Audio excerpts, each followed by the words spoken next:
नमस्कार दोस्तों। Elbow arthritis या एल्बो से रिलेटेड बहुत सी ऐसी प्रॉब्लम्स है जो कि बहुत ही लेस डिस्कस्ड होती है, बहुत लोगों ने कम डिस्कशन में आई होती है। और कुछ ऐसे एल्बो के पेशेंट्स हैं जो बहुत ज्यादा परेशान भी हो रहे होते हैं, मतलब कोहनी की दिक्कत, कोहनी में आर्थराइटिस।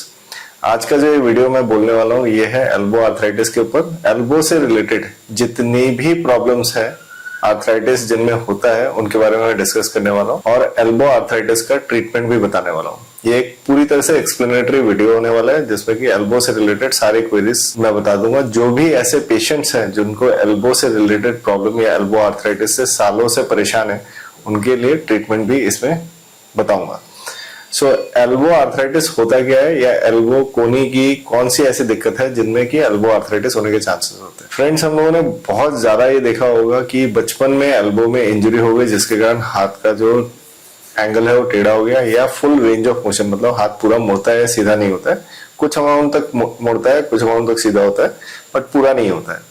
मतलब कि चाइल्डहुड ट्रॉमा जिसमें बचपन में लगी हुई चोट के कारण ऐसा हो सकता है, या चाइल्डहुड में लगी हुई ट्रीटमेंट जिसमें कि ट्रीटमेंट के कारण भी एल्बो स्टिफ हो जा सकता है। अगेन, ट्रॉमा किसी भी एज में, मतलब इंजुरीज टू एल्बो किसी भी एज में हो सकती है। जैसे एडल्ट एज में जाके आपके फ्रैक्चर अराउंड द एल्बो हो गया, उनमें भी देखा गया है कि इवन आफ्टर फुल सर्जिकल मतलब प्रॉपर फिक्सेशन के बाद भी फुल रिकवरी अचीव नहीं होती है। मीन्स कि आपके फ्रैक्चर को रिड्यूस कर दिया है, जोड़ भी दिया है, और उसके बाद भी ट्रीटमेंट जो है फुल रेंज ऑफ मोशन हाथ का नहीं आया, या तो लिमिटेड मूवमेंट आया, एकदम कंप्लीट स्टिफ एल्बो हो गया। इसके अलावा एक और बहुत इंपॉर्टेंट जो फैक्टर इंडिया में बहुत कॉमन है, दैट इज मिस्ड इंजुरीज। मतलब कि ऐसी चोटें जो कि एल्बो के एक्सरे में रेगुलरली या रूटीनली मिस हो जाती। एक चीज मैं लोगों को समझाना चाहता हूँ, मेनी टाइम्स एल्बो के एक्सरेज हम कराते हैं क्योंकि elbow is a complicated complex joint. मतलब कि नॉर्मली क्या होता है, किसी भी जॉइंट में एक हड्डी दूसरी हड्डी के साथ जुड़ती है तो दो हड्डी मिलकर एक जॉइंट बनाते हैं। एल्बो एकमात्र ऐसी हड्डी है जिसमें कि तीन हड्डियां मिलकर एक कॉम्प्लेक्स सा जॉइंट बनानी है, जिसमें कि तीनों बोन्स का इक्वल एक्शन रहता है उस जॉइंट की मूवमेंट के लिए। तो बहुत समय क्या होता है कि एल्बो के अगर प्रॉपर व्यूज एक्सरे में ना किए जाए तो ये मिस्ड इंजुरीज जो है बहुत ही परेशान करने लायक हो जाती है। मतलब कि आपको एक्सरे में लगेगा सब कुछ ठीक है और पता चलेगा महीनों बाद की पेन परसिस्ट हो रहा है, आपका पेन जा नहीं रहा है।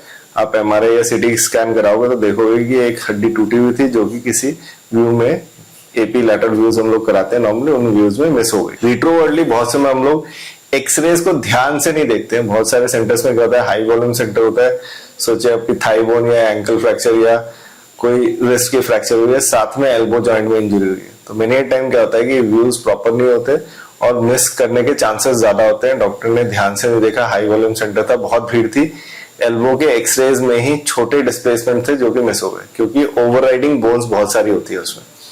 सो दीज आर द रीजंस कि एल्बो में मिस्ड इंजुरीज होने के कारण भी स्टिफ एल्बो हो जाता है। अब चाहे चाइल्डहुड में ट्रॉमा हुआ हो जिससे मैलिनेटेड फ्रैक्चर, मतलब टेढ़ी जुड़ी हड्डी हुई, या एज के बाद फ्रैक्चर, यंग एडल्ट में फ्रैक्चर्स हुए हो जिनके फ्रैक्चर के कारण भी, मतलब बोन्स को अच्छे से जोड़ने के बाद भी जॉइंट में प्रॉब्लम रह जाती है, स्टिफ जॉइंट रह जाता है, या मिस्ड इंजुरीज के कारण। ये तीनों जो है ट्रॉमा के ऐसे कैटेगरीज है जिनके कारण स्टिफ एल्बो या पोस्ट ट्रॉमेटिक आर्थराइटिस जिसे हम कहते हैं, क्योंकि फ्रैक्चर्स के साथ कार्टिलेज की इंजुरीज जो है मिस हो जाती है या कार्टिलेज की रिकवरी फुल नहीं होती है, जिसके कारण हमें स्टिफ एल्बो मिल जाता है, जो कि इवेंचुअली एक आर्थराइटिक मतलब वेयर एंड टेयर एल्बो हो जाता है, जो कि एज बढ़ने के बाद पेशेंट को काफी पेन और पेन के साथ मूवमेंट देता है, जो कि पेशेंट की प्रॉब्लम्स को बढ़ा देता है। नाउ अंडरस्टैंड, दोनों हाथों में, जैसे हम राइट हैंड या लेफ्ट हैंड बोलते हैं, जो डोमिनेंट हैंड है उसमें अगर ये फ्रैक्चर्स हुए तो बहुत डिबिलिटेटिंग, मतलब कि बहुत परेशानी वाला हो जाता है। पेशेंट को अपने खाना डेली का काम करने में दिक्कत होने वाली है।